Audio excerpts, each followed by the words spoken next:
ఇవాళ భారత్ బంద్ కు పిలుపునిచ్చాయి కేంద్ర కార్మిక సంఘాలు. మొత్తం 10 కేంద్ర కార్మిక సంఘాలు వాటి అనుబంధ సంఘాలు ఈ బంద్ లో పాల్గొనబోతున్నాయి. కేంద్ర ప్రభుత్వ కార్మిక రైతు వ్యతిరేక విధానాలపై నిరసన తెలుపబోతున్నాయి. కార్పొరేట్ సంస్థలకు అనుకూలంగా వ్యవహరిస్తోంది కేంద్రం అంటూ ఈ బంద్ కు పిలుపునిచ్చాయి. బ్యాంకులు, పోస్టల్, బొగ్గు గనుల్లో కార్యకలాపాలు బంద్ కానున్నాయి. రైళ్ల రాకపోకలు ఆలస్యమయ్యే అవకాశం ఉంది. బంద్లో మొత్తం 25 కోట్ల మంది కార్మికులు పాల్గొనబోతున్నట్లుగా అంచనా ఉంది. అసలు ఈ భారత్ బంద్ దేనికి అనే అంశం ఒకసారి చూస్తే, గత 10 సంవత్సరాలుగా ప్రభుత్వ వార్షిక కార్మిక సదస్సును నిర్వహించడం లేదని, కార్మిక ప్రయోజనాలకు విరుద్ధంగా నిర్ణయాలు తీసుకుంటోందని, సమిష్టి నిర్ణయాలను బలహీనపరిచేందుకు, యూనియన్ల కార్యకలాపాలను నిర్వీర్యం చేయడానికి, వ్యాపారం చేయడంలో సౌలభ్యం పేరుతో యజమానులకు అనుకూలంగా ఉండడానికి కార్మికులు 4 కార్మిక కోడ్లను విధించడానికి ప్రయత్నిస్తుందంటూ యూనియన్ల ఫోరం తన ప్రకటనలో తెలియజేస్తుంది. ప్రభుత్వం దేశ సంక్షేమాన్ని పక్కన పెట్టి విదేశీ, భారతీయ కార్పొరేటర్ల ప్రయోజనాల కోసం పనిచేస్తుందని, దాని విధానాలను తీవ్రంగా అనుసరిస్తున్నటువంటి తీరు చూస్తే ఇది స్పష్టంగా కనిపిస్తోందంటూ కూడా ఫోరం పేర్కొంది. ప్రభుత్వ రంగ సంస్థలు, ప్రజాసేవల ప్రైవేటీకరణ, అవుట్సోర్సింగ్ మరియు కాంట్రాక్టీకరణ, కార్మికులను సాధారణీకరణ చేసే విధానాలకు వ్యతిరేకంగా కార్మిక సంఘాలు ఈ పోరాటానికి దిగుతున్నటువంటి పరిస్థితి మనకు కనిపిస్తోంది.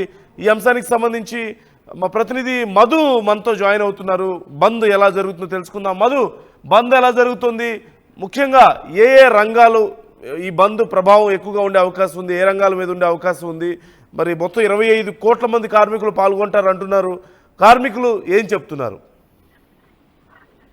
ఎగ్జాక్ట్లీ, అంటే కేంద్ర ప్రభుత్వం అనుసరించినటువంటి విధానాలకు సంబంధించి కార్మిక సంఘాలన్నీ కూడా ఏకమై ఈ రోజు బంద్కు పిలుపునిచ్చారు. మొత్తం కార్పొరేట్ సంస్థలకు అనుకూలమైనటువంటి నిర్ణయాలు ఉన్నాయి. ఇది కార్మికులకు వ్యతిరేకంగా కొనసాగుతున్నటువంటి నిర్ణయాలు. దాంతో పాటు ఆ విధానాల వల్ల కోట్ల మంది కార్మికులకు నష్టం చేకూరే అవకాశం ఉంది అనేటువంటి నిర్వాహకులు చెప్తా ఉన్నారు.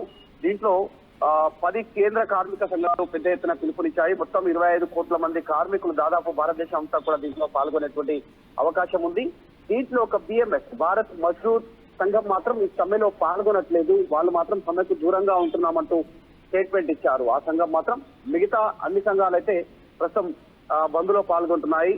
ఐఎన్టీయూసీ కానీ, AITUC, HMS, CITU, AITUC, TUCC, STW, AICCTU, labour progressive federation, UTUC, ఇలా కార్మిక సంఘాలన్నీ కూడా ఏకమయ్యాయి. కార్మికుల కోసం సంఘటించడం కోసం డిమాండ్స్ చేస్తా ఉన్నారు. మొత్తం 17 డిమాండ్లు చేస్తా ఉన్నారు. దాంట్లో ప్రధానమైనటువంటి డిమాండ్లలో ప్రభుత్వ రంగ సంస్థలలో ఉద్యోగ నియామకాలు, వేతనాల పెంపు పట్ల నిర్లక్ష్య ధోరణిని నిరసిస్తూ నిరుద్యోగ, కార్మిక భద్రత పైన ఒక కార్యాచరణ కోసం డిమాండ్ చేస్తా ఉన్నాయి. అత్యంత కీలకంగా భావిస్తున్నటువంటి దాంట్లో ప్రైవేటీకరణను వ్యతిరేకిస్తా ఉన్నారు. ప్రభుత్వ రంగ సంస్థలను అఫిలియేటెడ్ అయినటువంటి సంస్థలు ఏవైతే ఉన్నాయో వాటిని మెల్లిమెల్లిగా ప్రైవేటీకరణ చేస్తున్నటువంటి విధానాన్ని నిరసిస్తా ఉన్నారు.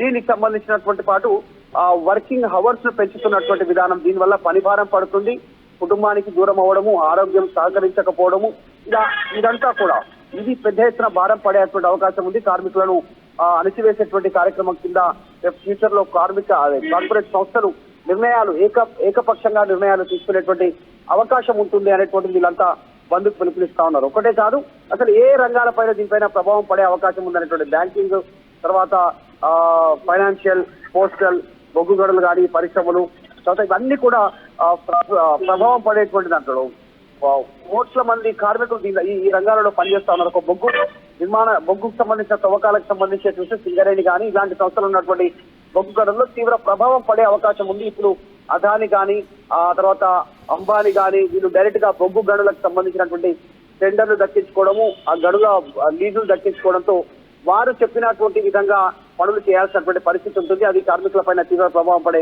అవకాశం ఉంటుంది అనేటువంటి పెద్ద ఎత్తున చెప్తా ఉన్నారు. తర్వాత బ్యాంకింగ్ రంగాలకు సంబంధించినటువంటి విషయంలో చెకింగ్ ప్రాసెస్ కానీ, ఆన్లైన్ ప్రాసెసింగ్ కానీ ఇదంతా కూడా ఆన్లైన్ వ్యవస్థ, ఇప్పటికే ఆన్లైన్ వ్యవస్థ వెల్లుడుకుపోయింది కాబట్టి దానివల్ల మరింత ఇబ్బంది పడే అవకాశం ఉంటుంది అనేటువంటిది.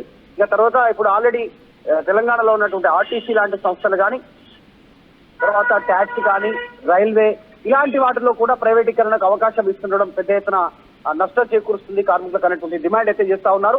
ఒక బిఎంఎస్ భారతీయ మజ్దూర్ సంఘం ఒక సంఘం ఈ బంద్కు దూరంగా ఉంటుంది. మిగతా సంఘాలన్నీ కూడా వాళ్ళు బంద్కు పిలుపునిచ్చారు. సో ఈ రోజు భారతదేశంలో తీవ్ర ప్రభావం పడే అవకాశం ఉంది. రవాణా, తర్వాత ఇతరత్ర ఎక్స్పోర్ట్, తర్వాత ఇంకా అనేక సంబంధించినటువంటి ఇబ్బంది పడేటువంటి అవకాశం ఉంది. కాస్త రవాణా కూడా రవాణా పైన ఆధారపడినటువంటిగా ప్రత్యామ్నాయ ఏర్పాట్లు చూసుకోవాల్సినటువంటి పరిస్థితి ఉంది. Right, thank you Madhu.